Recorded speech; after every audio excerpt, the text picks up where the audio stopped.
Mind you, most 8-year-olds don't worry about personal security, but the world is a dangerous place and the playground can be rough. And if you want to go down the slide first, you're going to have to fight your way in, right? So I think that's really, why do we do it? Because judo to me is as real as it can be. And that goes fundamental to, we're not doing paint by number. You know, it's like, is it art if you paint by numbers? No, it's not, right? So is martial arts is the same way, where you're doing rote memorization. If he does this, you do that. No, that just, and certainly not in a heated situation, certainly not in a randori session. It doesn't work. So in judo, we teach them how to react, and we train that reaction and to find those opportunities.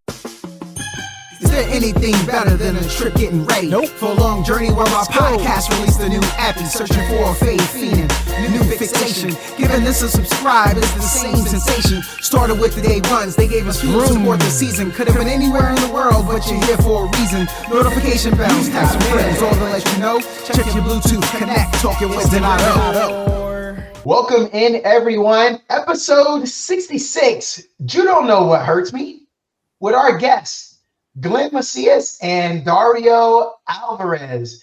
You know, when I think back about it, Dario's going to be like, bro, why didn't I get top billing? Because, you know, A comes before M.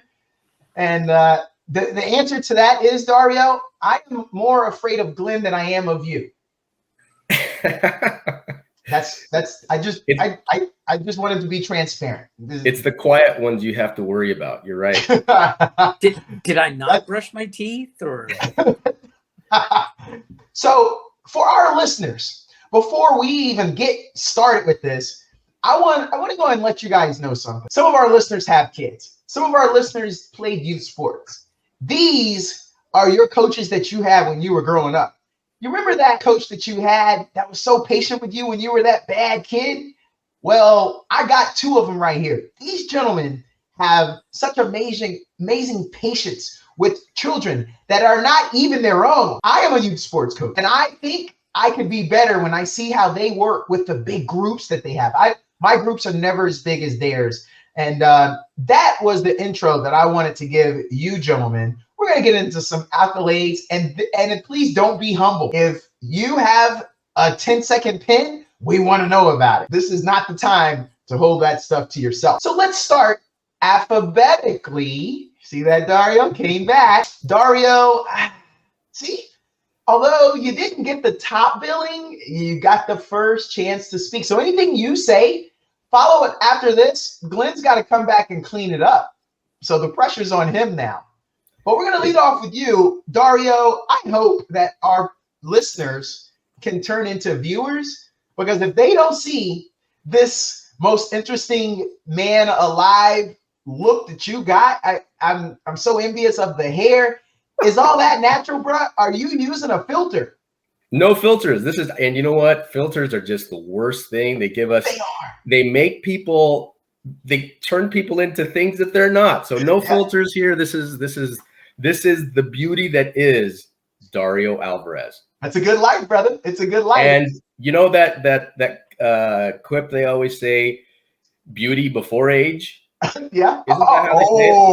Glenn. Look, see, he's already looking down. He's already doing the eye rolls. You didn't deserve that. You know what? He's taking notes. He's taking notes. Notes. And when he sees you again, I hope I have live cameras going in, because there's about to be a black belt fight. But Dario, we want to know, who the heck are you? Some of our listeners already know, and a lot do not. Where'd you grow up? To start. Oh boy. Okay. So first, this is the second time that I've been on a podcast now this year. No. So I haven't shared that with you guys, because that other podcast is for a totally different audience outside of judo. It's another aspect of my life, which revolves into judo and just how I grew up. But this is the second opportunity, and it's fun. I enjoy it. So a lot of things that I did not like in that podcast personally that Dario does. I was born in Argentina. My family immigrated to the US when I was 6 years old, and my brothers and I and my sisters grew up in an environment where my dad was very, very macho. My mom was pretty subservient. We grew up first boxing, learning how to box. My dad fought a lot when he was a kid, and he instilled that macho mentality in us and learning how to box first. Yeah. One of the things that kind of separated me from my brothers and sisters is that I had a lot of interest toward the martial arts, and I started doing taekwondo when I was probably around 8 or 9 years old. Yeah. And I did that for a little while. And as Glenn and I have experienced with kids, really, really impatient. You know, they want to grow quickly in whatever they're doing, and they hate seeing either other people advance ahead of them because they've been in it longer. We don't see that as a kid. We just, oh, he got a belt, I should get a belt. And so I was really impatient as a kid, and I didn't stay with taekwondo very long. I got into Kempo karate in high school or middle school and into high school, and I got my first black belt at 17 as a Koshin Kempo practitioner. And at 17, I started judo. I had a martial arts friend that had a taekwondo and judo club that was part of the American Kyukido Federation, Grandmaster Sukbyum Park in Billings, Montana. Billings, Montana, of all places. We had a world champion judoka. This is Grandmaster Sukbyung Park. I think now he still holds like an 8th degree black belt in judo and a 9th degree in taekwondo. And Grandmaster Parks had this federation that he had started. It's like in our judo world, USA Judo or USJA. These are federations that govern judo and curriculum and how we advance people through the ranks. And so Grandmaster Sukbyum Park started the American Kyukido Federation. And I trained judo under Terrell Bracken in Billings, Montana, and went up through the ranks there.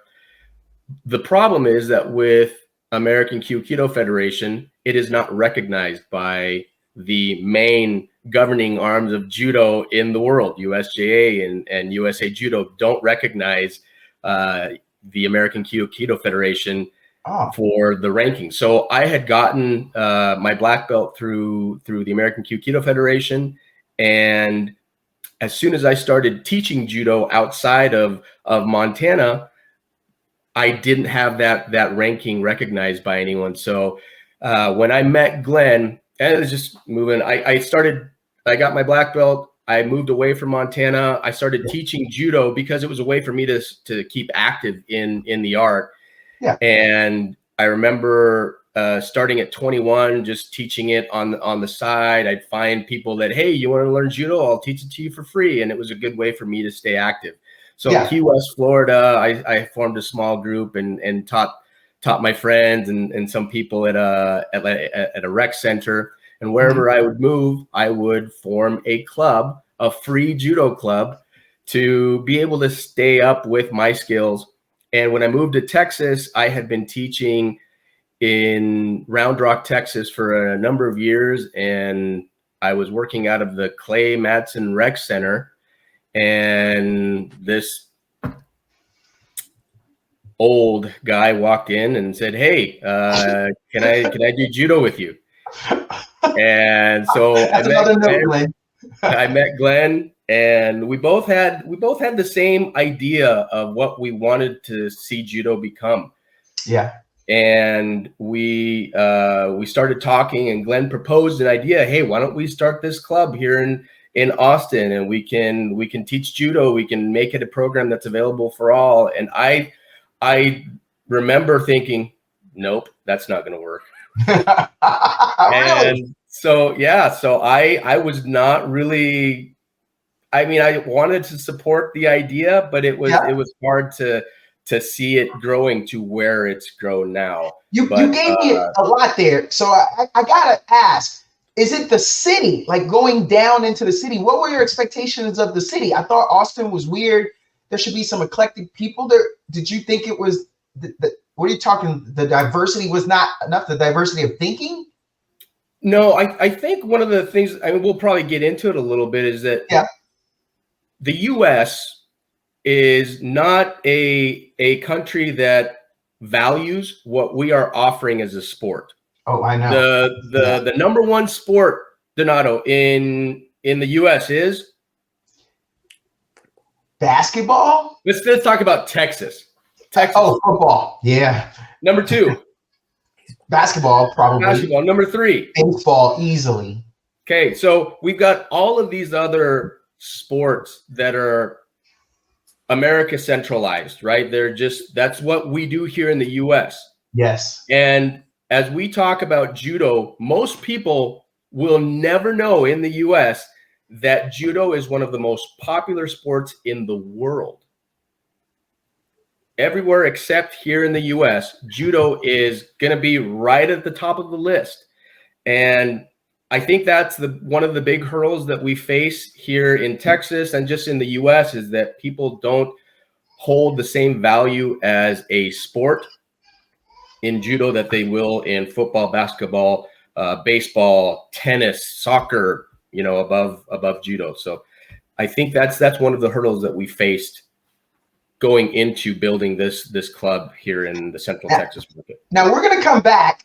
I got jokes, but Glenn, I want to just set that base for you first. I'd like to know your background on where you grew up, because I've got some tidbits that we got to launch from going forward. So Glenn, I'm gonna take a guess here, and I'm gonna guess you grew up in Detroit. You seem like a Detroit player, and you just ended up in Texas because you followed the Mississippi River. I don't know. I mean, that's where we're going.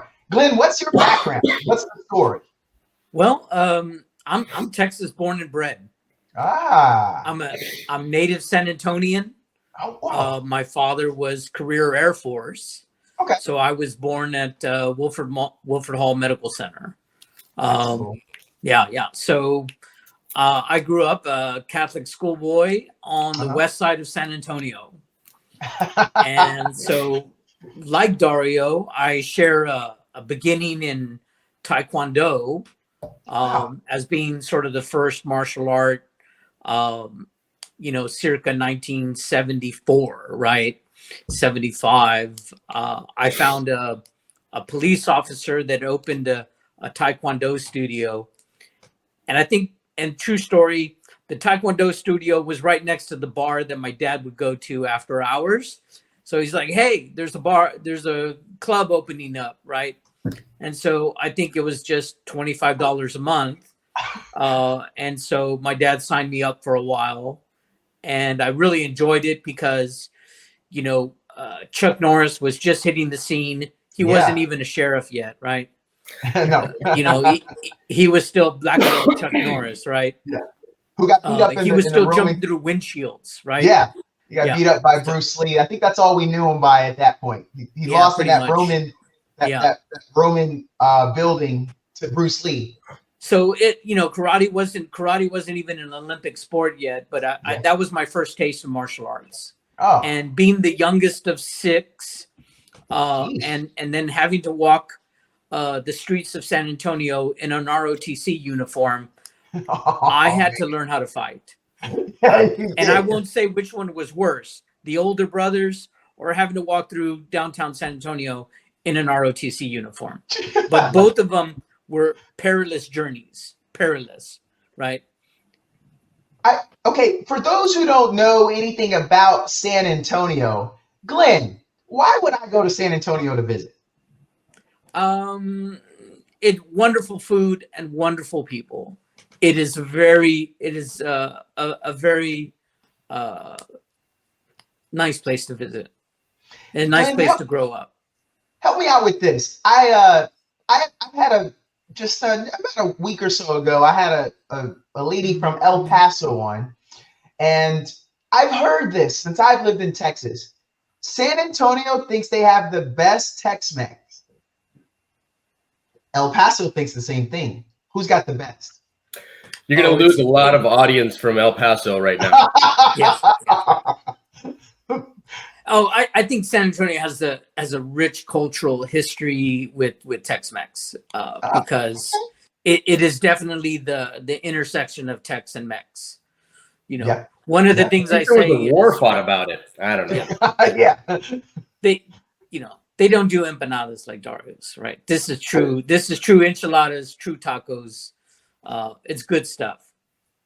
I was going to get back to a few more things. We're going to come back to Dario. So growing up in the 70s, you said 74, 75. About how old were you in 74, 75? Are you talking to me or Glenn? Oh, for Glenn. Okay. 74, I was 8 years old. Okay, Not born yet. So you are the Bruce Lee influence generation.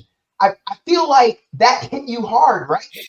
Oh yeah, I mean, I made my own nunchucks out of broomsticks. You know, I mean, come on, yeah, absolutely. Yeah. If you couldn't do anything with a nunchuck, could you really call yourself a martial artist? No, I know. You know, exactly. So, and if you hadn't knocked yourself in the nuts at least 5 times, could you call yourself a martial artist? No. True. It's a true badge of honor. Yeah, those are the points.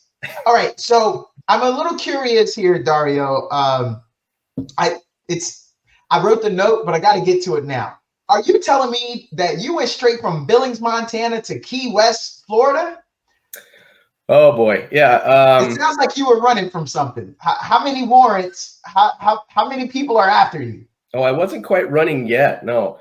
My family moved from Argentina to Billings, Montana. The influence there was I was born LDS or Mormon.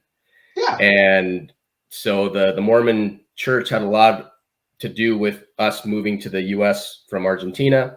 Uh-huh. And when I'm divorced now, but I met my then wife at 15 years old. We were freshmen in high school, started dating, got married at 18, and right away started in my sales career. And I was working for a chain of pawn shops, still in Billings right now, First National Pawn. And I'm not giving them any props. This isn't a call out on First National Pawn. No. Yeah. But I the whole Billings group there. Right. What was interesting though is I met my boss, the owner of First National Pawn, at judo.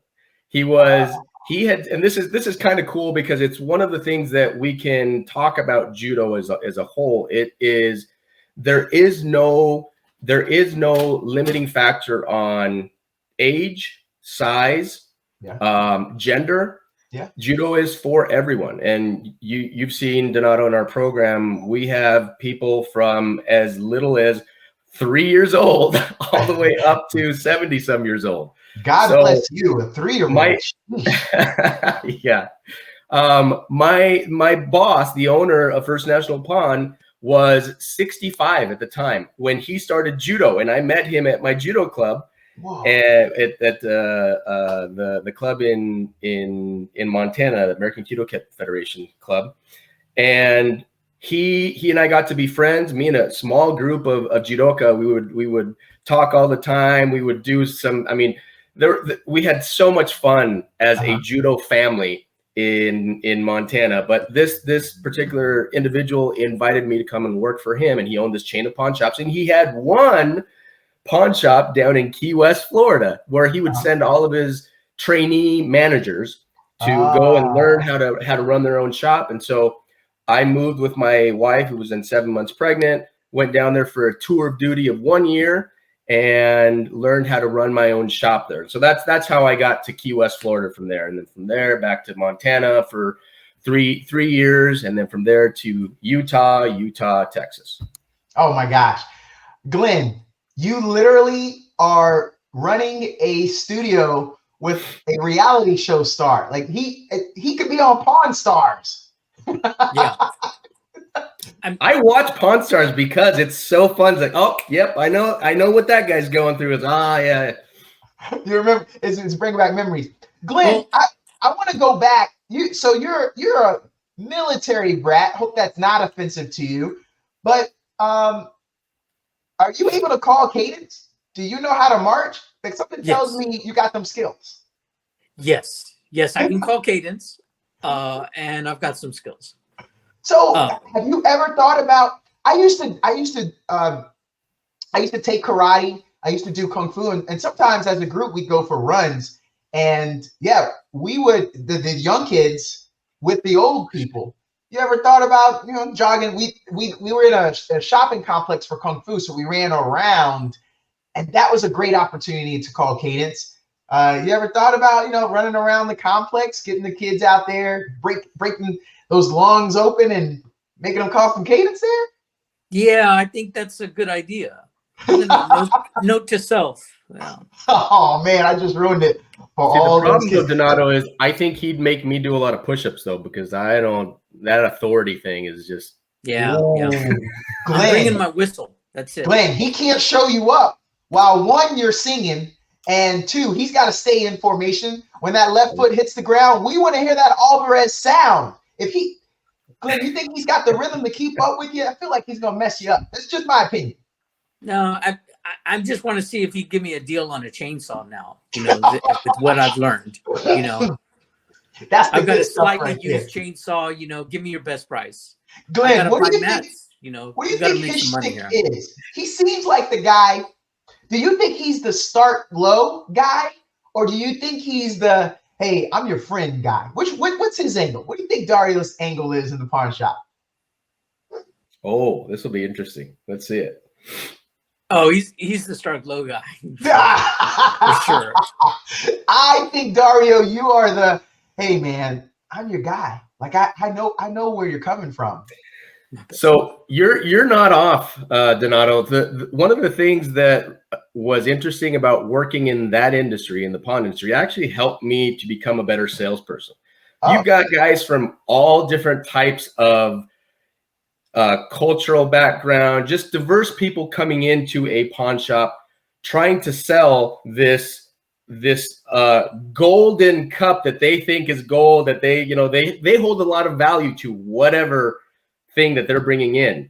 And all you see as a pawnbroker, as a businessman or what you're thinking of, what is the least amount of money that I can give this individual, yet keep him happy and have him walk out my door and come back and be a customer again. So it helped me to learn how to deal with irate people and to try to put myself on their level and get them on mine as well, which then helps people like me and Glenn to learn how to get young minds and young adults and adults that think, oh, why am I doing this? It helps us to associate with them a little better and get them to understand, right? We learn how to teach with that type of experience. So I know I appreciate all the things that I learned at a pawn shop. Glenn, he hit a good point there. All right. What's your preference, Glenn? Do you like the old guys to come in or the young? Because I feel like an old guy is like shrimp. We call it a shrimp. What we gotta do? Shrimp. What is that? Man, I don't see the MMA guys doing that. Like, no, man, I feel like the old people, I think that we would be more impatient, a little bit of what you guys have mentioned already. And we want to hurry up and learn how to do the Conor McGregor stuff versus a kid and their energy. What do you prefer, Glenn? Well, prior to meeting Dario, I really didn't have any, not only interest, but I didn't have any experience teaching younger kids. Oh.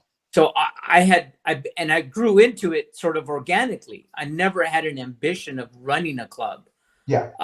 But in order for me to continue my judo, and I started under Master Sergeant Renee Zeelenberg at Alamo Judo in San Antonio. And I think Alamo now didn't survive the pandemic. Renee's up in years, and some of the team just broke apart, right? Yeah. But we started at a YMCA. We were a small group, but my experience started becoming instructional when I was at the University of Texas system, Hook 'em horns. Hey.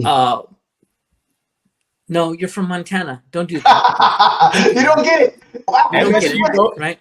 They don't accept you, Dario. Yeah. I've seen your passport. I'm a Texan now. Submit your birth certificate.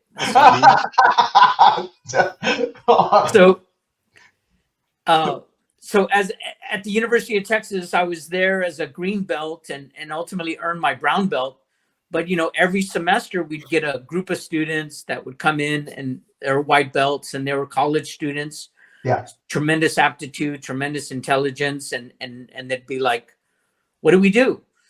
So I just started modeling what I knew from Alamo Judo, and sort of kind of got baptized to help coach, because there was a complete need, because these students were looking at us saying, "How do we do this? How do we learn?" So it really forced me to start thinking about, well, how do we teach it? But I really, until you teach children how to do it, then you can come back and say, now I know how to break this down into the singular movements that then will become the developmental skills to give you good judo. But absolutely, adults are impatient. They want to start throwing right away. And we kind of give them a taste for that. There is a set 2 or 3 throws that we give them a taste of, so they learn how to do it. But fundamental and foremost, we learn how to fall, which is Donato, I think that might be something that Glenn is really good about doing this. What the heck is judo? Yeah. And how do we differentiate between that and karate? Hit it, Glenn. Glenn, please help us out with that. So one of the first things we have to level set, right, is parents say, right, there's no kicking or punching. And then I often ask the trick question about, is judo a sport or a martial art? And so it's a trick question, because it is both, right? Our origins are in traditional Japanese jiu-jitsu. Our origins are fundamentally in unarmed combat, right? That's our origins. What Kano did as an educator, as a college professor, was to sanitize judo. And I've got all the academia to prove it, right? Falling Hard and Bruce Stegner's books and all the books on judo, and we can talk a little bit more about those, is he sanitized the sport of judo and gave it a sport. He wrapped a ranking system around it and a merit system for youth and education. So he was a big follower and a reader of Confucius. He embodied the behavioral moral codes of the gentleman that Confucius modeled. And to me, that was something that was very, very important, because it's the difference in MMA between Dario and I with regards to good sportsmanship and out and out brutality and behaviors, right? And so to have one and not the other, right? So that's how you temper the physical aspect of it, and you just don't beat people down and destroy people and break bones and do things where we want, right? We show throw after throw, we get right up. They sting a little bit, but we get right up. Safety is important. Taking care of each other is important. But getting the win is equally important. That's why we do what we do. Try to make people fly and smash them into the planet, Meet the so earth. I'm a little curious, gentlemen.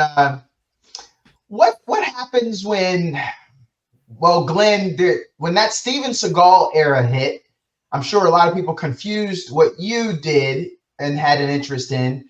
But what happens when the popularity of MMA and Brazilian Jiu-Jitsu, very different from what you guys are doing, how does that affect you guys? Do people come to you and then they find out, oh, you guys have a ground game, you guys have chokes? Because I feel like when we started off by talking about how unpopular judo is here in America, a lot of people just don't know that you guys have that. Could you start, Glenn, with just kind of explaining what does MMA and BJJ have as an influence on the popularity of judo? Well, I think the biggest sports star that added value to judo and the judo community is Ronda Rousey. Boom! He got that alley-oop. Right, because and I see some of the comments, and I've talked to people that followed the sport, and I saw UFC come to rise. I still have them on VHS, right? Oh, so those days. So we'll do a watch party sometime. If I can get a VCR out of pawn, then we can have a watch party. This guy. That's someone make the right popcorn, and then we're good to go. Came back around. They say, well, yeah, she got beat up. I was like, she spent her life as a judoka and an Olympian, even before she stepped into the octagon. So, Yes. That's not to say that she was past her prime, but she lived her life at the top of her game as a judoka. And her mother is a wonderful contributor to the sport. She challenged him, trained under Jean LaBelle. So you got to go back to the Jean LaBelle days and understand what he was trying to do for MMA and for judo. He'd go out there in a pink gi, which we got to get Evelyn's gi to Dario and just dye it pink. I got a red sock, and I'm going to sneak the red sock into Dario's laundry, and so he can wear a pink gi, and then we'll throw him out there to fight the best MMA fighters. But that really, do that. Yeah, you got to do it. So people come. We get a lot of cross-training people with kimonos that come from the Brazilian Jiu-Jitsu, because we all know, and we have to admit, right now Brazilian Jiu-Jitsu is riding the wave. They're on top of their game. There are franchises now, national embodiment of franchises for Brazilian Jiu-Jitsu. But we're still judo. We're still going to do what we do. Right. So inversely, they are 80-20, 80% on the ground, 20% standing. We are more equal, more to the inverse, where we're standing and then we've got 20% on the ground. We can finish on the ground. And all of the top Olympic athletes have Brazilian Jiu-Jitsu coaches. And we choke, we armbar, and, we submit in the same regard. We just have different safety. It's a different set of rules, Dario, I heard a story that you were in a fight, and in that fight, you beat another man with something called a bow and arrow choke. Come on, Dario, you're making stuff up, man. Okay, no. I think you did hear that wrong. No, it wasn't a fight. It was a tournament. It was a match. Yeah, no. All right, a match, a fight. It sounds the same to me. No, I mean, Glenn and I have both competed as adults. I competed as a child through, I was 17 when I started. So through early adulthood into my adulthood, competing in tournaments. As far as like the real world scenarios using martial arts, I've only had very few situations where I've had to use martial arts to defend myself or defend somebody else. And it's never like a Steven Seagal movie. I wanted it to be like a Steven Seagal movie, and it never turned into that. Because not even once. Not even once. I mean, the most there was one high school situation which was a Steven Seagal movie. It was Bruce Lee. It was all of these, 5 different actors. You name the actor, it was that kind of a scene. What? But that only happens once in a lifetime, and that's just because you don't know any better about how to defend, really, or how to. Well, that's the main thing. You get hit in every fight. There's no fight that you're going to get into that you're probably not going to leave that match or that altercation without having something done to you. And I think that's the thing that we don't recognize, that the real world is much, much different than what Hollywood shows us. Yes. And these matches or these fights, these altercations that we get into end that quickly. And they should, because if they're going on into MMA, 5-minute rounds, something's wrong. You're not doing it right. You both probably don't know what's going on. In situations where Glenn and I would use self-defense judo to protect ourselves or others, these matches will go much quicker. Hopefully, if we know what we're doing and if we're aware of what's happening around us, it'll go much quicker because the other person most likely does not know what they're doing, does not have the experience that we do, and we'll be able to subdue hopefully that person relatively quickly. And it doesn't ever have to get to the point of there's blood everywhere and it looks like a crime scene. More often than not, I've had an experience where it was a movie theater and some unruly kids were being stupid and ruining the event for everyone. And it wasn't me throwing somebody through a balcony. No, it was just putting them into a hold where I escorted them out of the theater. And it's as simple as that. Small things that we take from all of these big lessons that we learn in judo and karate and aikido, whatever, and we apply it into this small little situation that doesn't involve us having to be wiping blood off of a wall. So for the listeners, I'm glad that you went there, Dario, because it just sounds like it's such a fake term, bow and arrow choke. It doesn't sound, but I know you guys, my words, you guys keep it real.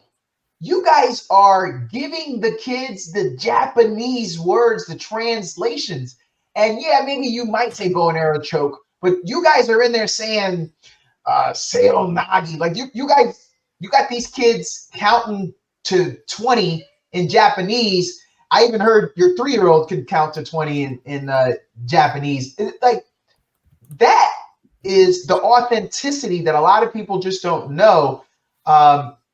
I'm just kind of curious, why y'all doing that? But that's just a higher degree. Yeah, go for it. Oh wait, real quick, the name in Japanese, O Kurieri Jime. That sounds better. That sounds better.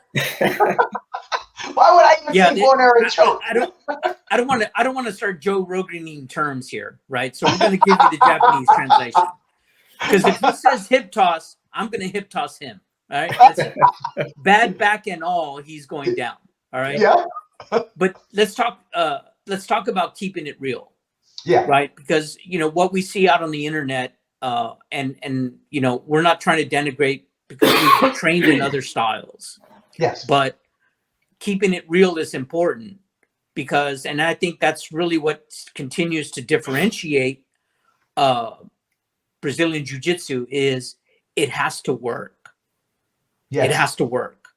And so using the scientific principles that are laid out for us in judo of, balance and, throwing and inertia and weight and pivot, all of that, judo has to work.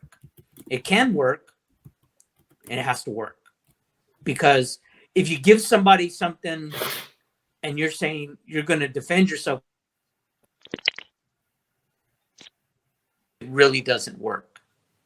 Yeah. So now, mind you, most 8-year-olds don't worry about personal security, but the world is a dangerous place and the playground can be rough. And if you want to go down the slide first, you're going to have to fight your way to get there. Right.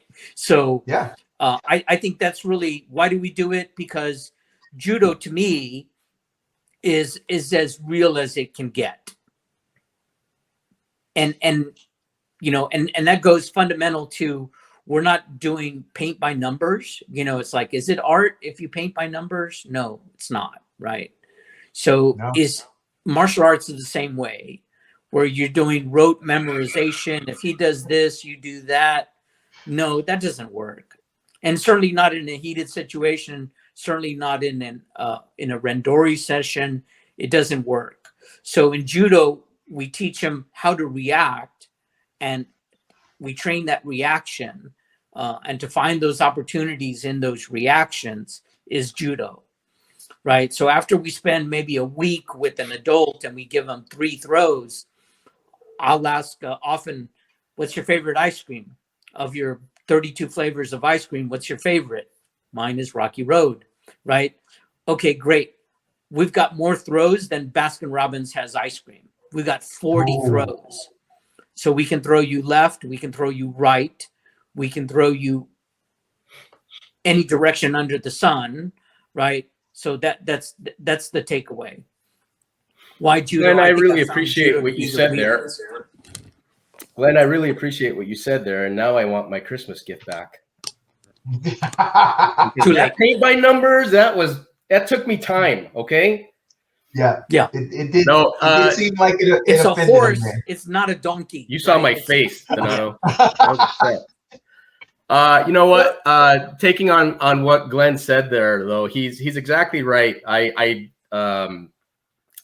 loved how he said it has to work, right? Yeah. We see. I was in Koshirio Kempo Karate. It's and I don't know if you remember. So back in the days of movies, like who were the big guys? Steven Seagal,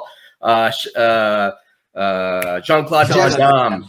For me, Jeff Speakman. Jeff Speakman was my guy, and that's how I started into Kempo karate. Everything was so fluid and fast, and I remember learning my techniques as I was doing Kempo, and I thought that as I was doing Kempo, there is nothing better than Kempo. Kempo is it. It is.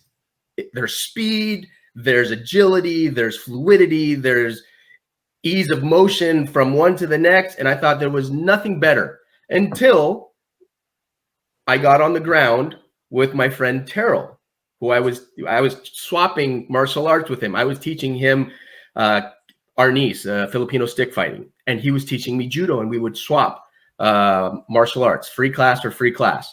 Yeah. And I remember thinking, I'm really good at Kempo. I'm really, really good. And I got down one time on the ground with him. I was done. I had nothing. I could do nothing. And I think that that's something that judo has helped me to understand, that there is value in every martial art. But if you are lacking in how to do stand-up versus ground, you're deficient. There's something, you're missing something. Yes. Judo was able to help me to feel confident in my martial art because I could start standing up and go to the ground and continue. I wasn't dead after hitting one point in the altercation. Yeah. So it has to work is a big aspect of any good martial art. It has to work. There's a saying that most judoka will recognize: Seiryoku Zenyo, maximum efficiency. Jigoro Kano, the founder of judo, made this the term that all judoka should recognize, and we'll teach all of our 6-year-olds how to say this in Japanese eventually. But Seiryoku Zenyo is a concept of maximum efficiency with minimum effort. Oh. So we're not there to confront force on force. And as we teach our kids, especially our little guys, Glenn and I, when we're teaching somebody that young, we will show them, if me, Dario, big guy, is faced up against Sensei Glenn, and we are just pushing and pulling back and forth, who's going to win? The easy answer for the kid is going to be Sensei Dario, because he's much bigger, he's got more mass, and there's just more energy there. And what we teach, mass, thank you, Glenn. And so what we help our kids to understand is this concept of maximum efficiency with the minimum effort. Any person that is smaller than you can throw you. Any person that has less energy or less strength than you do can throw you. It's just a matter of applying principles of physics and momentum to your advantage. And judo is something that is amazing about teaching a child that regardless of how small, how big, if they're a female or male, they can throw anybody. And we have one of our kids. I'm not, there's this little girl named Ludmila. I don't know if you've heard of her. And Donato, like a pretty name. It's a pretty name. She's got some fuzzy hair and she is a phenom. Now, I'm not doing this to give you props, Donato. If you guys don't know, Ludmila is Donato's star pupil. She does everything from BMX. I think she skydives even now. I don't know. You've got so much stuff going on. But she flies the plane and jumps out and of it. jumps out of it and flies back and like skydives back into the plane and then lands it safely. Yeah. Well, wow. I mean, Glenn and I are we are starstruck at how amazing this little girl is and will be, because she is able to understand the concept of how to throw and applies it with very little instruction. So those are the types of kids that for us are like, we got to keep building this. We got to keep that fire lit because they will be spectacular. And she's not a big girl. She's wiry. She's got strength, but she's not a big girl. And she is taking down BJJ kids that have been doing this a lot longer than her. And she's incredible. So this maximum efficiency, minimum effort ideology is something that she gets without having to really. We don't have to beat it into her. She gets it. She understands it. And we love finding kids and young adults and adults that get this concept and are able to apply it without a whole lot of help from us. Yeah. Now, gentlemen, I gave you the congratulatory intro, but now I got jokes. I got to make fun of it. I need to know what y'all's hobbies are. Please tell me your hobby is not dealing with all of these bad kids, my words, because they not your kids. And I know you got to lasso them and throw them in headlocks sometimes just to get them to stand up straight. So, Glenn, what do you do in your personal time? Tell me, what is your hobby? What do you like to do personally? And if it is teaching the kids, that's great. But like, what do you do? What's a hobby? Clean my garage. Yeah. So I can do judo. I understand. When I get occasion, I tinker with the vintage motorcycle. I've got an early 80s Kawasaki that I tinker with. I keep it running, go around the block, put it back in the garage. That's pretty much it. Yeah. That and judo. I mean, judo is both, hobby and hustle and, everything else. And it's therapy for me. So it's a little bit of both physical and mental. I got to give you guys props. I don't know what y'all got going on in your lives. I think I did know that Dario was in sales. He also mentioned that here. Glenn, I haven't had as much chance. I don't actually remember what you do, but I got to admit, you guys are coming in, and a lot of people don't realize this as coaches, especially mentors with mentees. Don't nobody care about what your day was like. I think they're Mentos. I know y'all are toast at the end, but like y'all come in smiling and you guys are always ready to put on a good face. How hard is that? It really isn't that hard. I'm not faking it. I enjoy being out on the mats. Yeah. If I could do it more, I would. Now at this point, doing it 3 and 4 times a week, between the 2 program sites that we have going on, which is great because, in the first years, we got together. There was a half a dozen of us, and it was 1 day a week. And so, that's painful. Yeah. And then you got to wait. When you can't wait for next Tuesday. When Tuesday's over, you're like, man, I can't wait to get back here next week. And it takes forever to get to next Tuesday. Wow, that's torture. Oh. Yeah.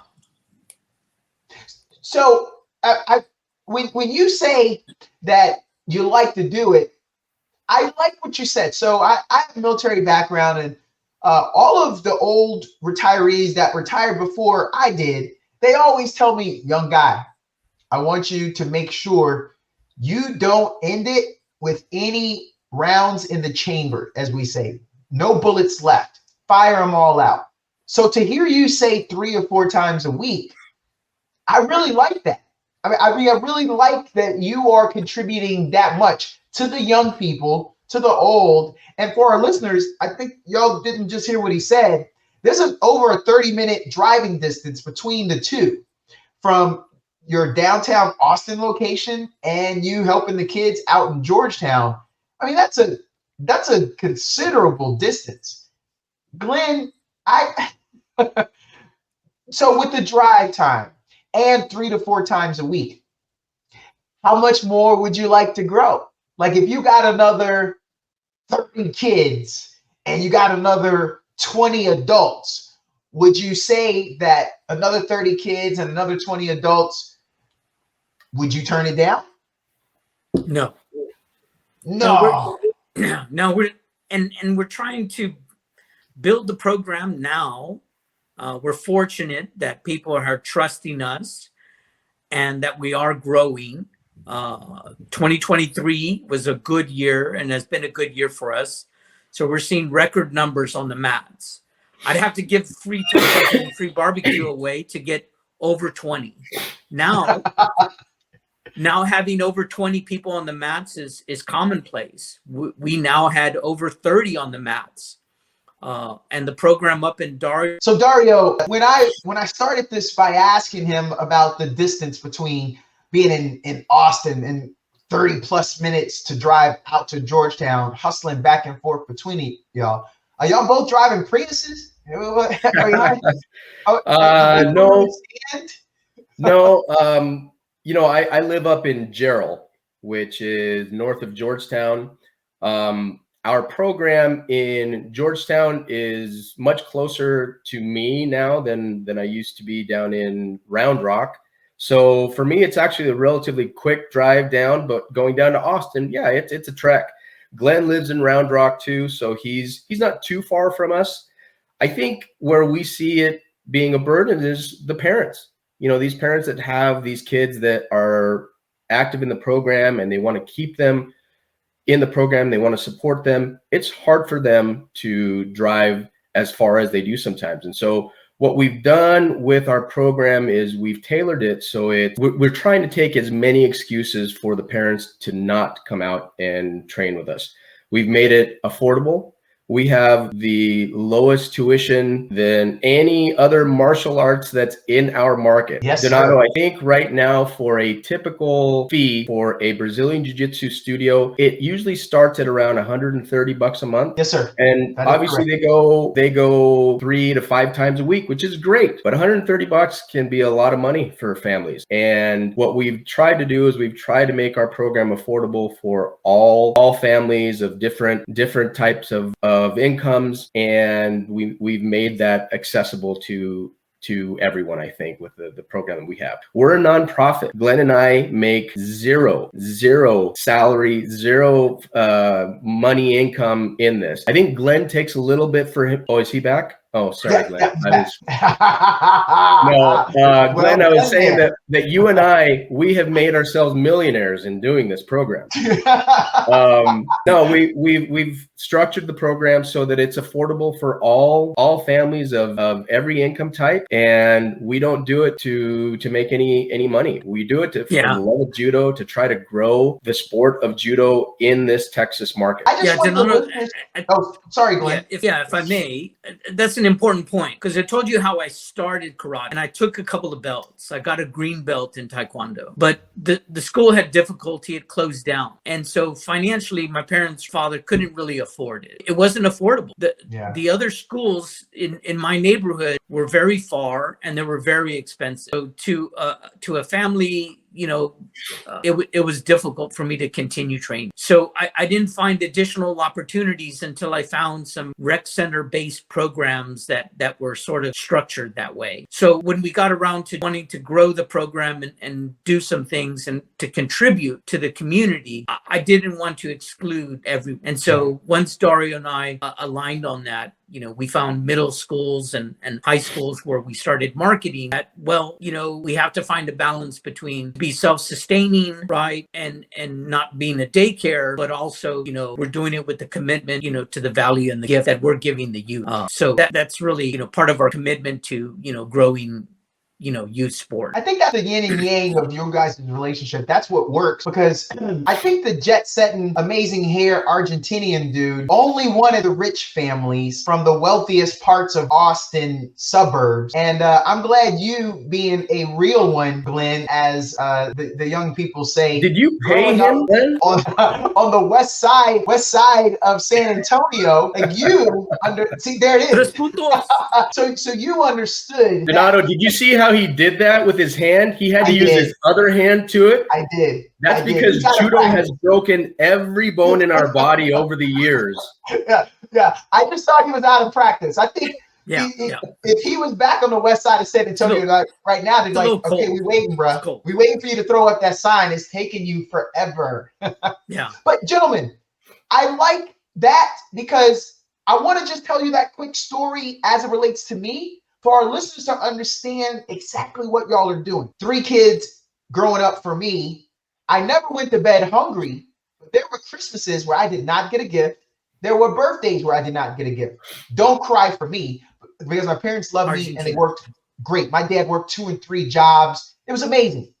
But there was an optician that my mom knew his dad.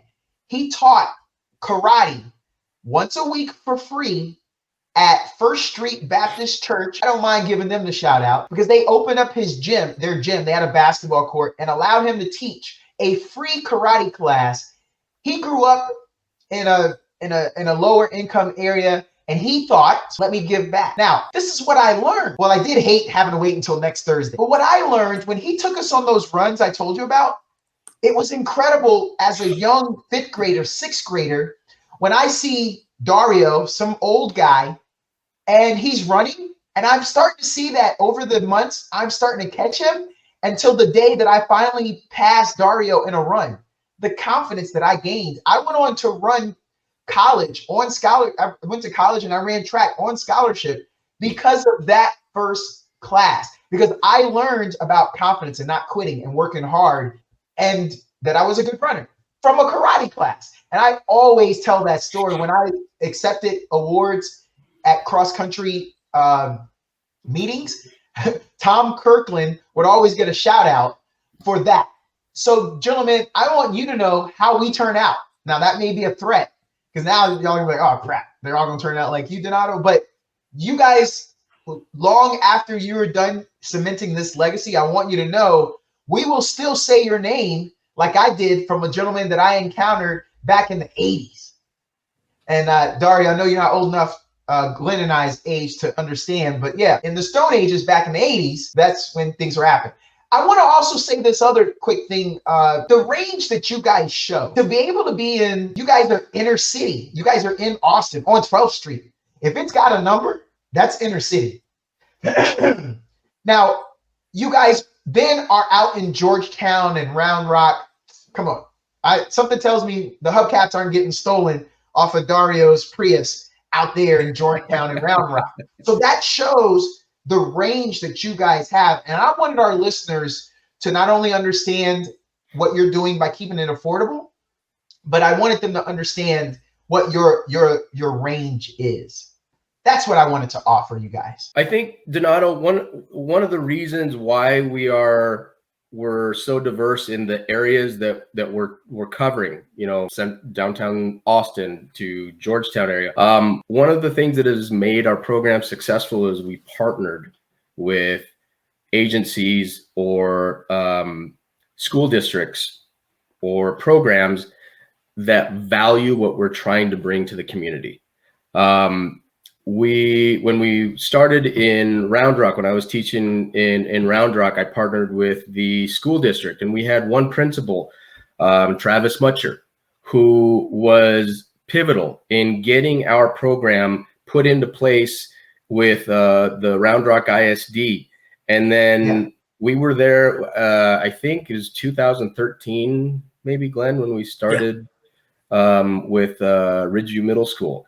And as our program continued to grow, he moved in as the superintendent. And we were able to, we had 1 year where we had to move from one school to another. And we called and said, hey, can you help us out? Is there another school that would find the value that you found in our and it was literally within a week, we had a new location that we were able to move to. And so finding the right partners to work with has been really, really instrumental in helping us to grow.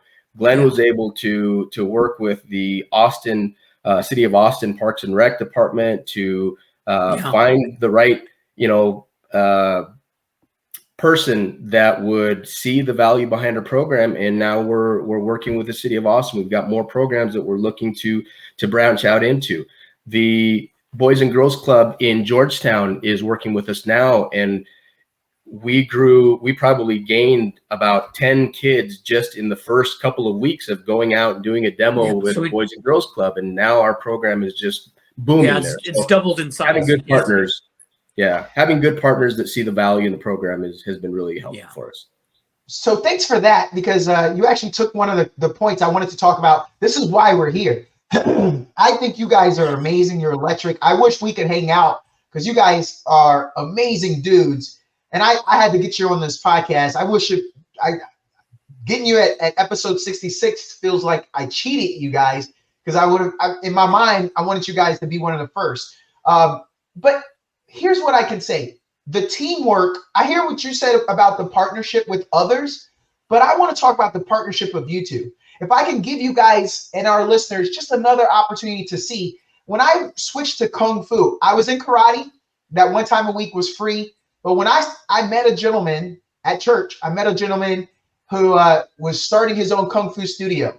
Once you see Kung Fu, no disrespect for karate people out there, your boy wasn't coming back. There was no coming back. The fluidity, I was beautiful. Old. Yeah. And so I switched over. Most of you guys, most of you senseis, teachers, you ain't good businessmen. And that's why these places fold up, because you lead with your heart and not with your business acumen.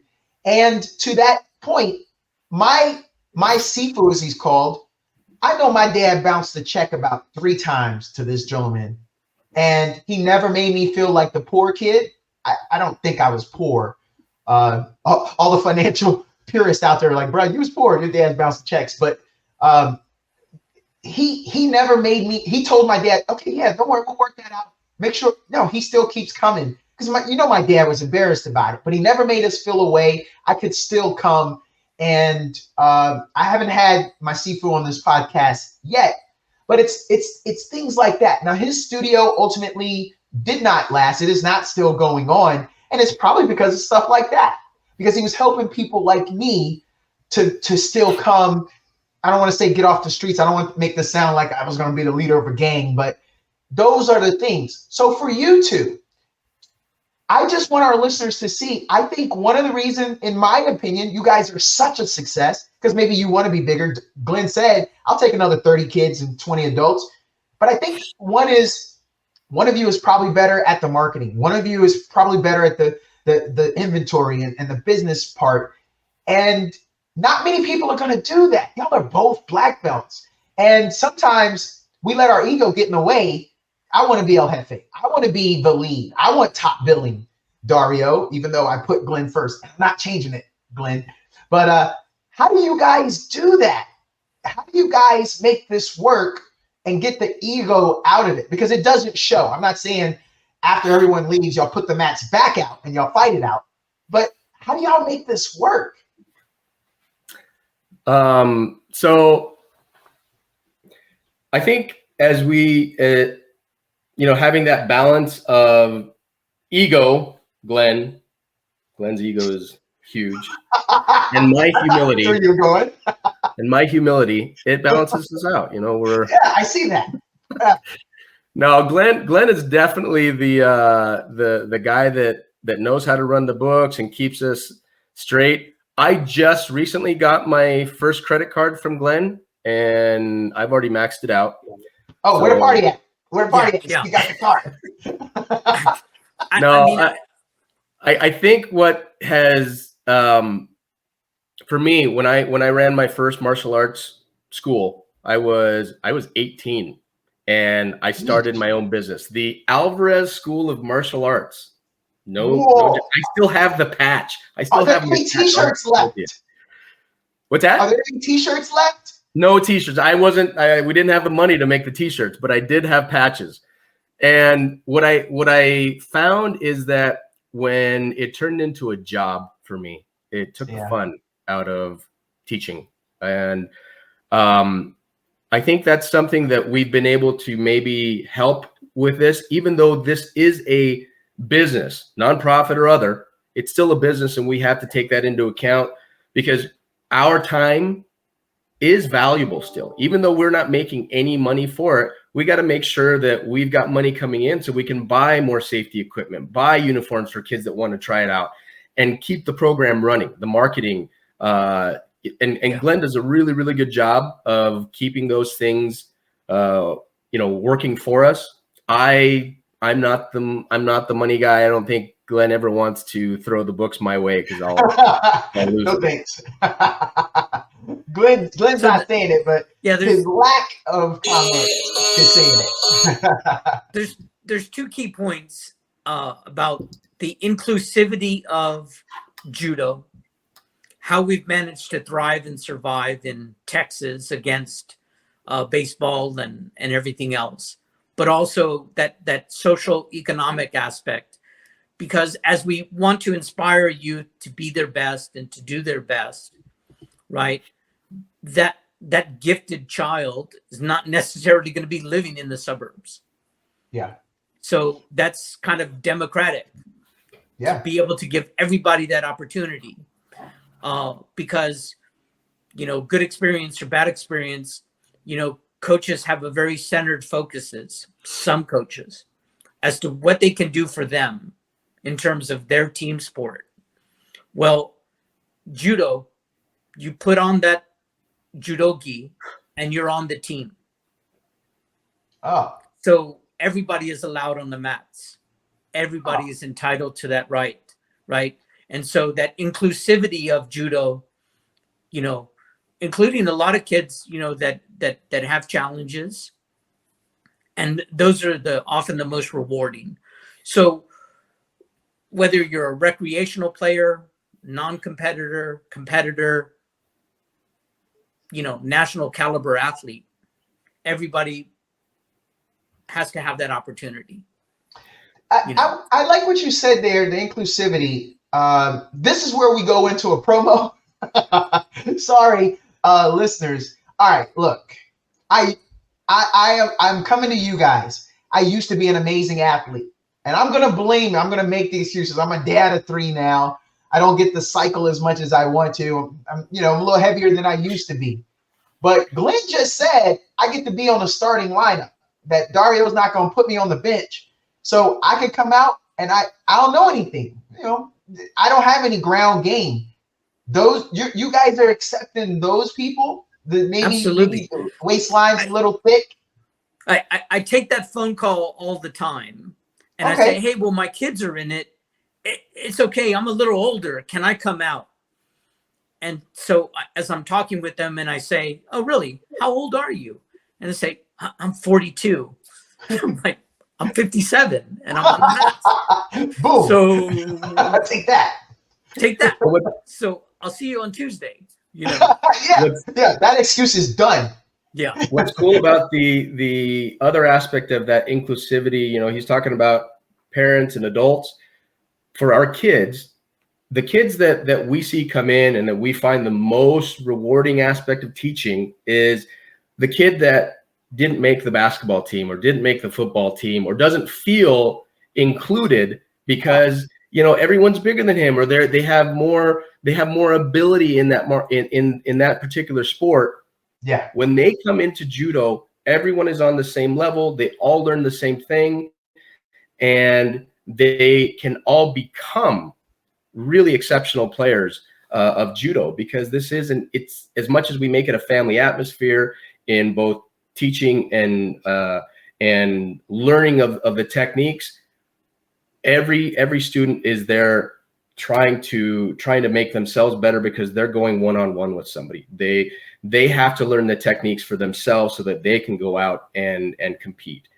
So it's a great sport for kids that don't feel that inclusivity in others, basketball, football, baseball because they didn't make the team, or just because, you know, it can be a little cliquey in some of those sports. So this is a nice aspect that we were able to push on with our kids.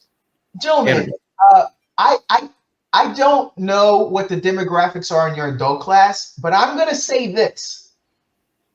I bet you don't have a lot of women, as in the majority. I bet you don't have 3 women that are size 0, less than 110 pounds. And I want to know, why is that? And how can you change that? I'm just going to offer it. Are you guys sure that you're not fighting against the stereotype that this is just a jockish activity? And so that size 0, less than 110 pound gal wouldn't even consider it because she thinks, oh, I got to be huge. What would you say when I say you probably don't have a majority of ladies, and what you going to do about it? Well, we've thought quite a bit about it.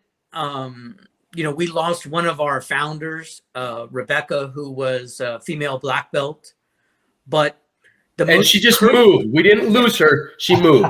I thought Dario left her somewhere in Key West. Exactly. So she moved away, raising her family. She's busy professionally, but we lost her in the club. But yes, the encouraging thing there is, as Dario was with our competitors in Dallas, as you know, Donato. Yes. We were overrepresented with females, both juniors, at the national competition.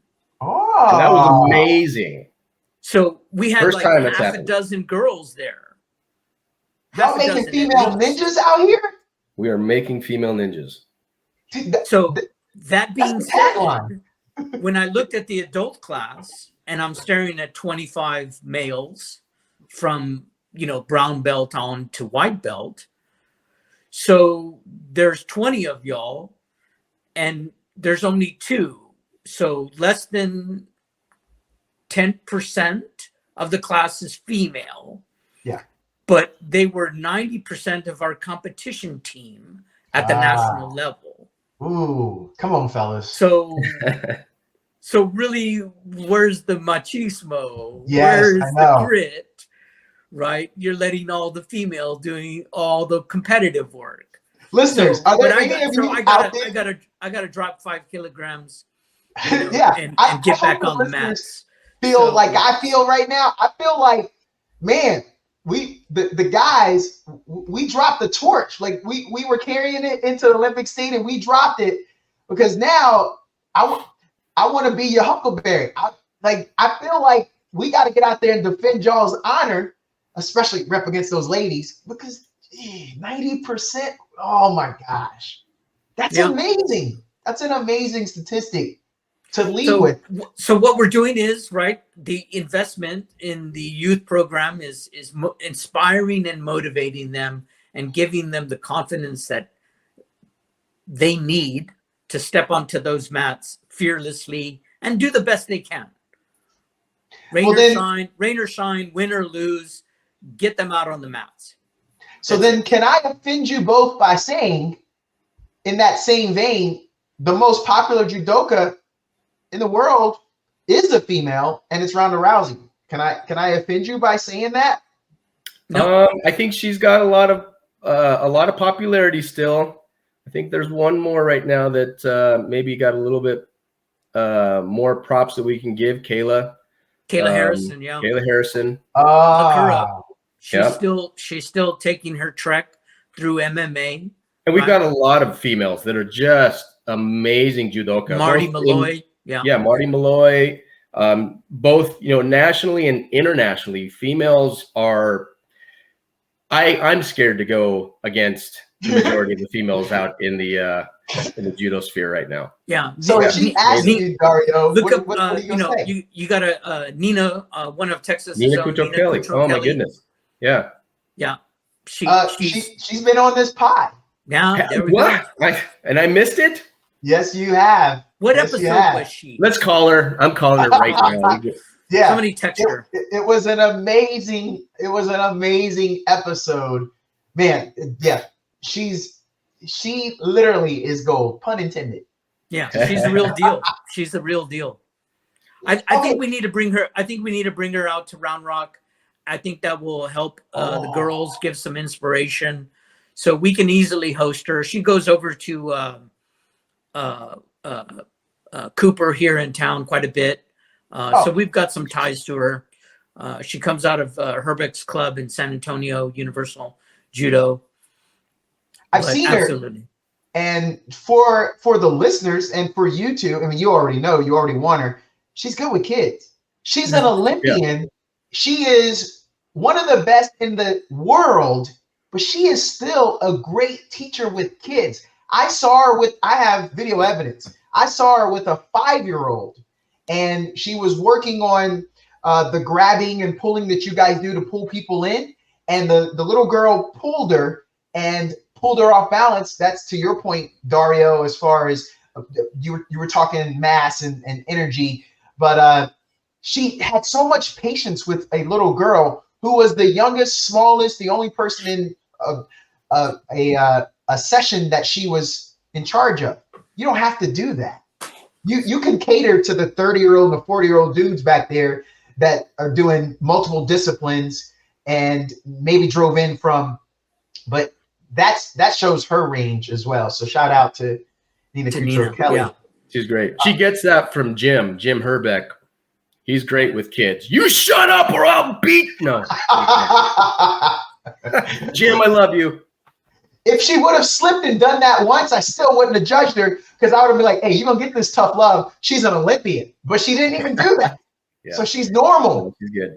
I think that's the thing with teaching kids, though, is we've got the problem of focus with kids. Yes. There are very few kids that can start at 3 years old, right? We've got Alada, your daughter, who is, I love her. She is just amazing, and she is very focused. And we don't see that with kids that young typically. So that hurdle is something that we've always got to overcome. Is what can we do to keep this engaging for them? What do we got to do to keep them focused on judo? And so we've always got to incorporate fun activities with judo principles. Games that involve judo principles, things that keep them physically and mentally engaged, so that they can keep learning at every aspect of the hour and a half or 2 hours that you've got them. And it's difficult at times, but that helps me and Glenn to learn how to better our coaching game. Is we deal with these hard kids, and we were discussing that, game theory and development and use in that, and I borrowed a lot from my wife. Props to my wife for putting up with judo for this long. But she was an educator, as was Kano was. But we borrowed game theory and development from the military and their training.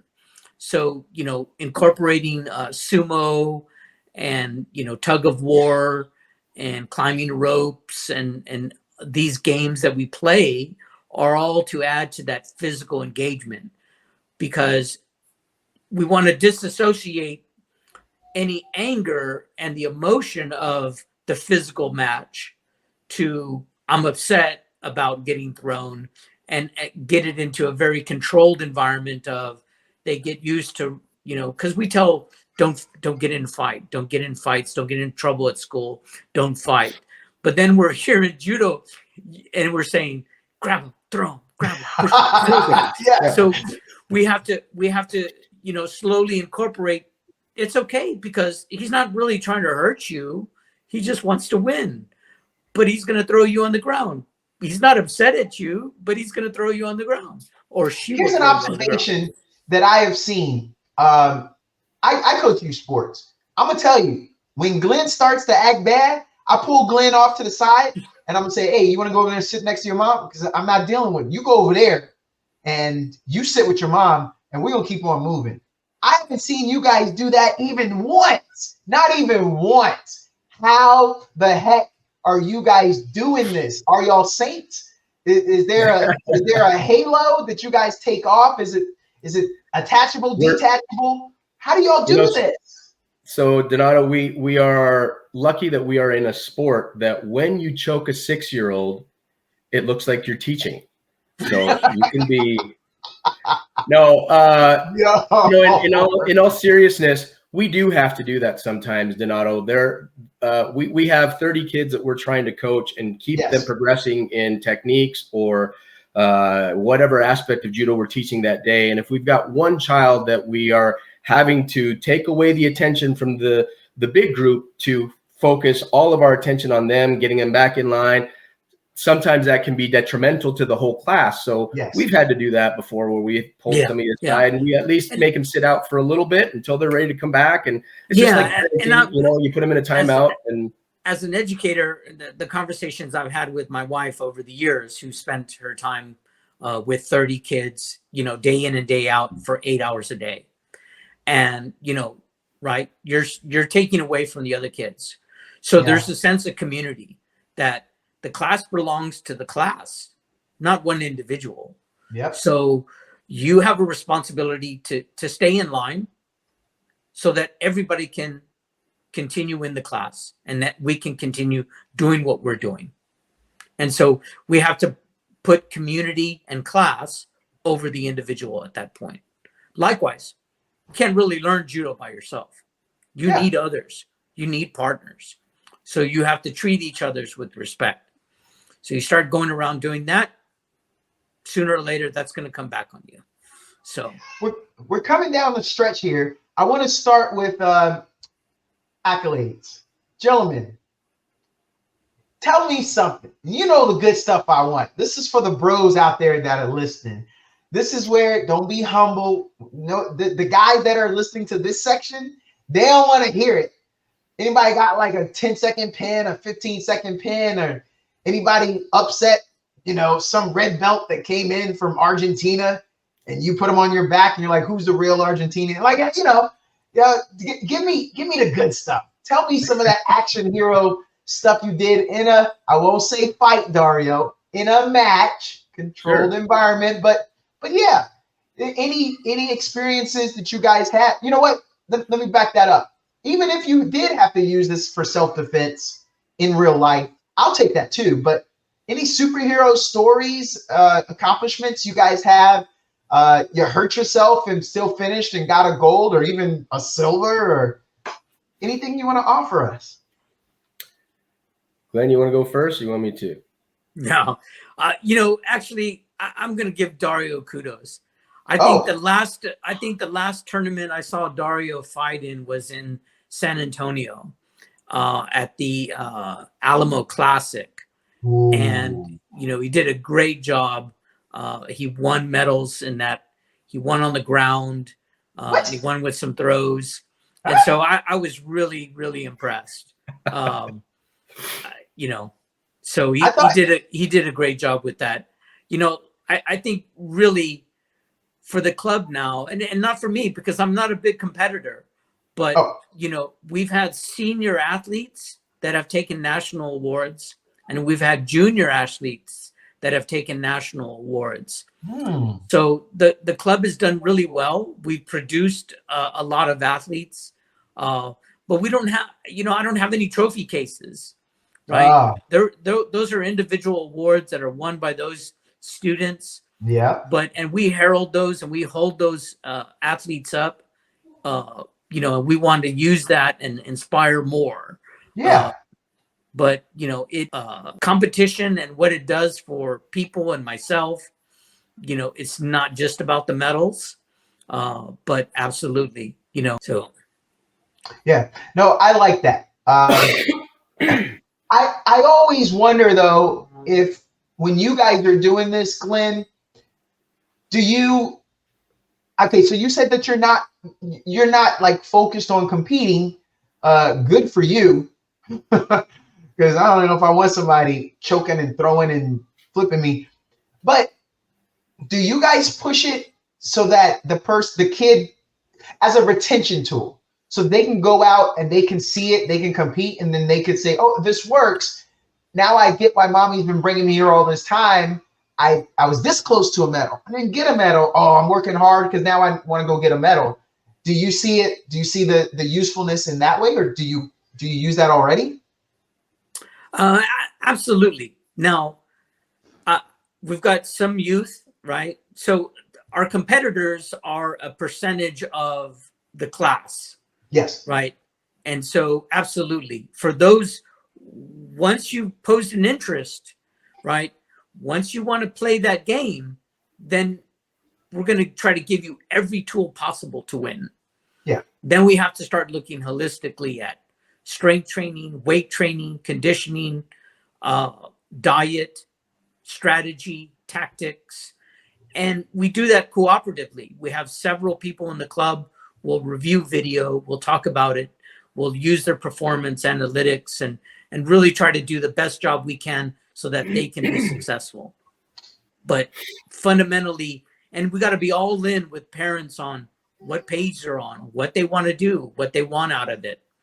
And because pushing is good, pushing too hard can be bad. And so I want to make sure that, because, you know, I want to look at the big picture. And the big picture is sometimes at some point, whether it's teen years, prom, or college, they may walk away from judo. But I want judo to be a good experience, not so much for the future of Kokoro Judo, but also for judo's future. That someday they'll return their kids to judo, or their nephews or nieces to judo, and they'll return to judo. So judo's got to be a good experience end to end. If there's some point they want to walk away, at some point I have to let them. Yeah. You know, and I hate doing it sometimes, but I think about those things. Likewise, you know, winning isn't everything. And if you embody yourself into that, you know, the value, you miss the journey. You miss smelling the roses along the way, and the community and the sense of community that it brings. You know, some of our, you know, youth have continued their judo into their college years. Dario's got a couple of students that are at that other Texas school that are doing judo because they have a university level judo program. I was excited to hear that one of my early students was doing judo at the University of Texas, you know, so he returned to judo, and really that's all I could ask for. He still sees value in judo, and I had him at 8 and 10 years old, so that's great. Wow. So you didn't scare him off. Didn't scare him off, you know. Dario Action Star Alvarez, I mentioned it earlier. You confirmed that rumor that I had heard is true. And I'm sorry, I didn't remember the Japanese name, so I'm going to go back to what I know it. So you did do a bow and arrow choke on a guy. When you guys have all of this knowledge, when you're a black belt, when someone calls you sensei, which is like the coolest thing ever, how do you make that decision? In the moment, did you say, oh, there's an opportunity, or did you like, I'm going to get this boy with a bow and arrow choke? Like, how does that happen? So for our little guys, you know, we have them concentrate on their key technique. Ludi, Osotogari, she's great at Osotogari, major outside reap. And so we drill them on making that something where they can do it like that. They don't even have to think about it.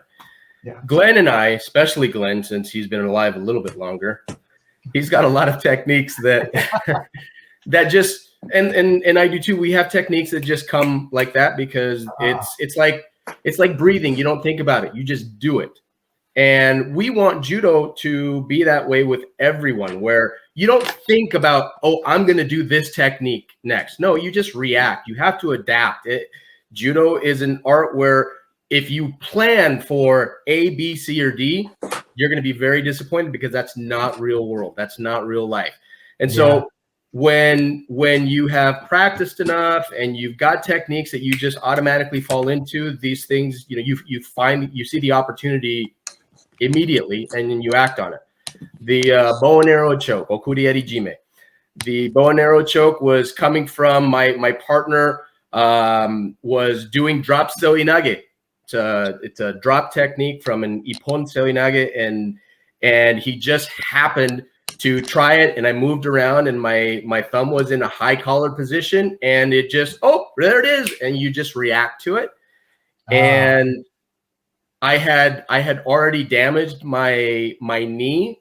Wait a minute. You had a Danielson moment? I had to get surgery after that tournament. That was my last tournament. That was where my wife at the time had said, you know what? We've had 3 back surgeries, and now you're going to have a knee. I think we're done competing. And so that was the last one. I went out on top though, but it was one where, yeah, you react to the situation and you move. Hopefully we can get all of our students to get to those points where they don't have to think, they just react. You had a Karate Kid moment.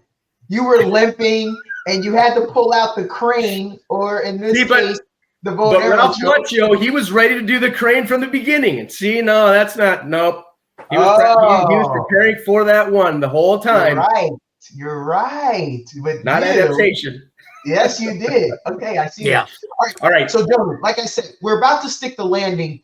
Just a couple of little points about you. Glenn, what you listening to nowadays? You taking that long ride down into the city to go teach a class. What music are you playing? What's the west side of San Antonio transition to now? What's on your playlist? If we always start our Newaza session, generally speaking, I've got Bob Marley playing. Oh, yeah. So I like, now there are some, there's some Public Enemy moments, right? There's some Public Enemy, Yeah. That'll fire things up. So it kind of depends on how the week went. And Dario, for listeners, I'm going to say, I just need you to know this. We are officially international with this podcast. I had a lady from the United Kingdom on, just recently, and she speaks Italian, French, English, and also Dario, the previous interview, that gentleman was a 3rd degree brown belt in Kenpo karate. So you're not even the coolest karate person I've had on this week. Just need you to know that. But Dario, you said you live out in Gerald, Texas. So for everyone else, they don't know where that is. I think you made it up trying to sound fancy. And I don't even know how many L's that has, how many R's that has. It's okay, bro. We don't really want to know exactly where you live. But from that long ride from Gerald all the way down into Austin, what are you listening to? I'm a big podcast fan. Last podcast on the left is my go-to. There's a new podcast that I just started listening to. The one with Jason Bateman and for Pete's sake. Wow, I didn't know you're gonna have to use those 5 seconds. Yeah, no problem. Dave Matthews Band. There we go. Let's just go with music. Dave Matthews Band and last podcast on the left. Okay, Smart List with Jason Smart Bateman. List. Bingo. There it is. Got it. Smart List. List. I did not know about that. I'm going to check that out there. Oh, yeah. Wow. Super funny. Okay. So this is a separate question for both of you. I'm going to go with cool points. So we'll start with Glenn. Glenn, I see what I did there, Glenn. What would your peers say to describe you? Other black belts, other senseis, other people in your professional capacity. What would people say to describe you? Well, I don't know. I haven't read the Reddit lists, so I'm not sure what's out there. And I've already had to ban Dario from that. So I troll the crap out of him. He's already been banned. Yeah. So really, I really, on the mats and in my meetings, my technical professional career, I really do try to keep it fun. Right? Hard work is hard work. People think I'm a lot younger than I am. you know, No because complaint. 66 was a great year for a Mustang. Yes, it was. And it was a great year for me to be born. So that kind of puts the math there. Yeah. But people come, you know, they're like, I thought you were a lot younger. And I'm like, no, it's just the immaturity. But come on, you know, Yeah. let's get on the mats. Time to go. No, my older sister, I'm a middle child. My older sister was born in 68. So no, I wouldn't. I don't consider it old. But I mean, yeah, she's older than me, but no, that's good. Yeah, it looks good on you. Well done, sir. Dario, what are the streets saying about you? What would your peers say to describe you? If you've seen it, heard it, what do you say there? Kind, charismatic. I like long walks on the park. No. Funny. Yeah. Funny and easy to get along with. I love making sure that see, we're always that's having his fun. lie detector. Yeah, That's my blood sugar saying, "Hey, buddy, you're a little high right now." perfectly timed. Yeah. Okay. Separate question for the both of you. I'll go in reverse order. So I'll give the guy with the lesser cool points a chance to go first this time. And oh, by the way, listeners, I'm brave because this is all virtual. I'm not in the room with them. So neither one of these dudes are gonna hurt me right now. It's 2023. I'm an internet troll. That's what we do. I'm brave behind my camera, behind this computer. So Dario, I want to know who is the most interesting person in your life, because I believe in the 6 degrees of separation. And what would you do to help me get that person on this podcast? They don't have to be the richest person you know, although if they're the richest and interesting, okay, that's cool. But who is the most interesting person in your life, and what are you willing to do to help me get them on this podcast? In my life, or that I like to watch, or I mean, because I don't know this person, but Ryan Reynolds. In your life, life that you can touch. They're in your little black book that I can touch. That's in my or on your social media. Yeah. Wow. Because I'm really good, Donato, about like the people that are in my life. I'm involved with them. I reach out all the time.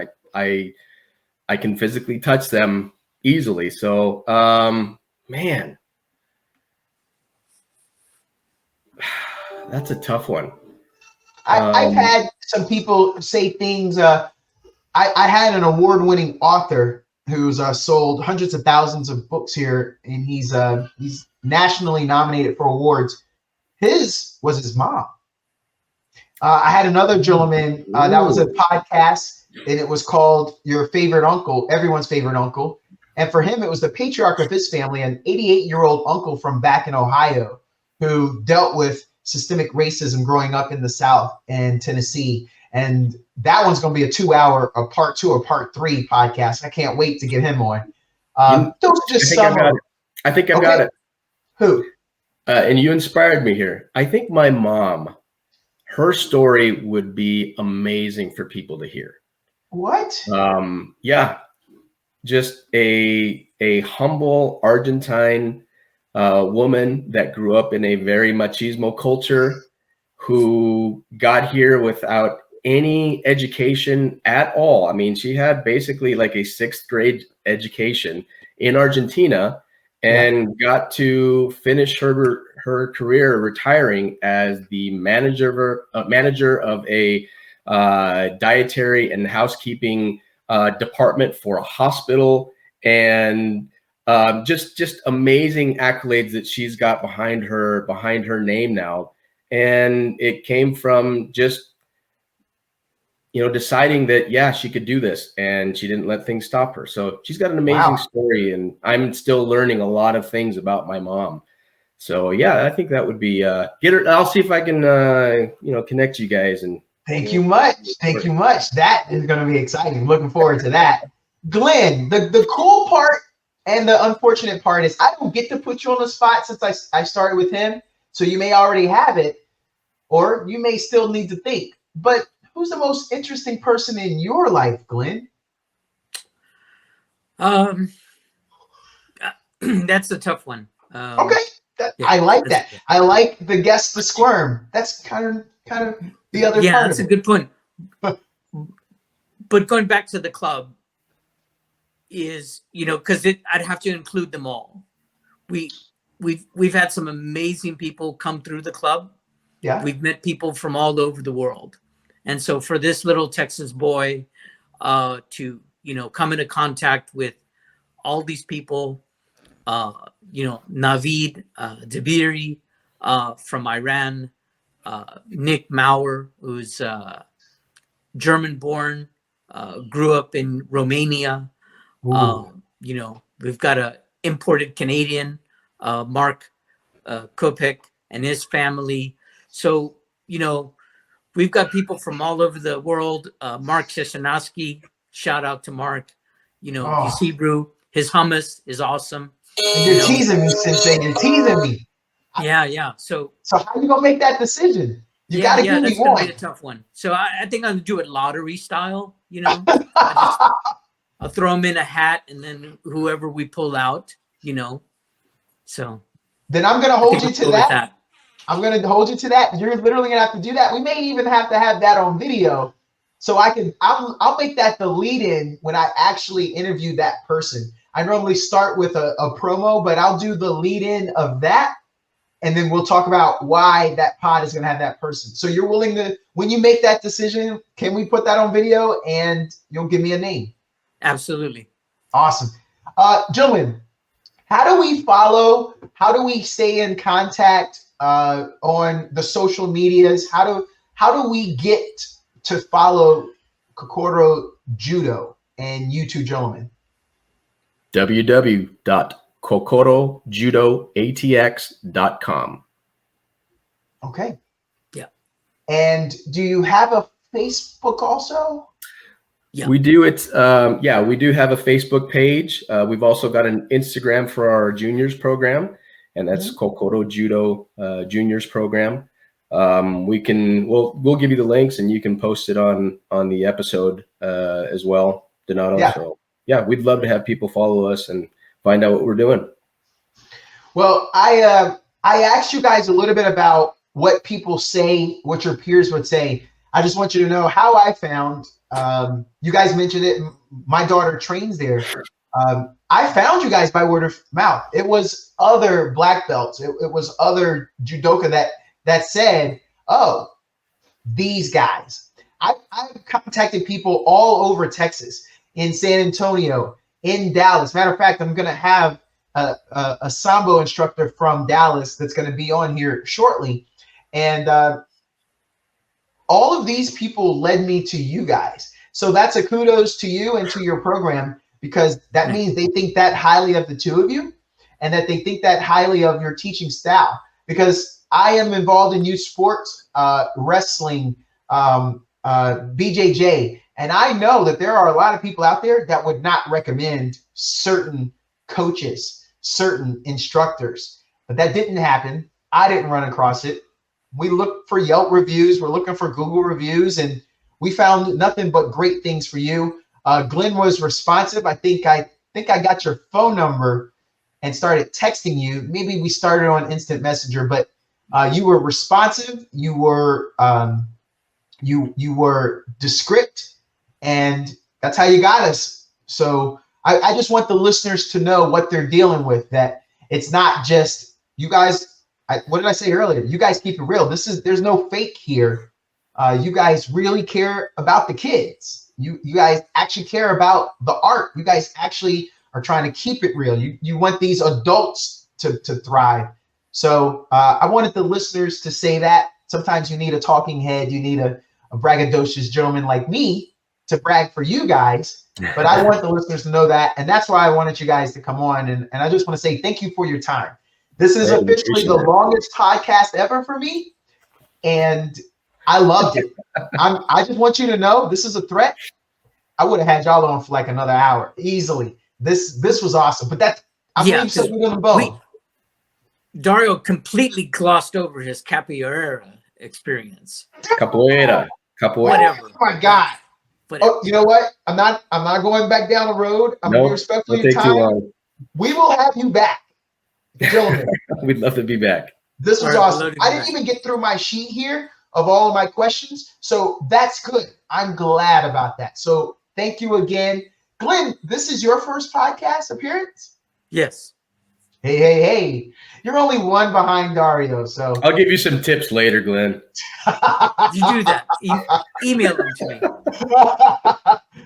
Yeah, I'll get right on that email. So, hey, thanks again, gentlemen. Have a great rest of the day. Thank Thanks. you. Appreciate it. See you on the mats.